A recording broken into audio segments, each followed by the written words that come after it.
তো ফাইনালি 2026-এ আমাদের চাকরিটা হয়ে গেল।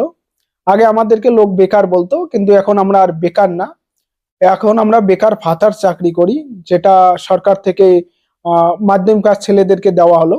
2026-এ ফেব্রুয়ারি মাসে বেকার ভাতার চাকরি দেওয়া হলো। সেখানে হয়তো স্যালারি একটু কম হতে পারে, কিন্তু আগে যে মেয়েদের বাবা জিজ্ঞাসা করতো যে ছেলে কি করে, তখন আমাদের বাবা মা চুপ করে বলতো যে ছেলেরা বেকার, বেকার ছেলে আমার।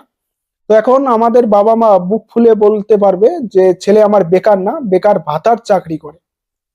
তো এটা একটা আমাদের খুব আহ ভাগ্যের কথা, বুক ফুলে বলতে পারি যে আমরা বেকার এখন না, এখন বেকার ভাতার চাকরি করি, যেটা মাসের ইনকাম একটা স্যালারি দেবে সরকারের তরফ থেকে। তো এটা আমাদের জন্য খুব ভালো, এখন আমাদেরকে আর মানুষ বেকার বলতে পারবে না, কেন কি আমরা বেকার ভাতার চাকরি করি। তো এটা সরকার একটা আমাদের জন্য খুব ভালো কাজ করলো, যেটা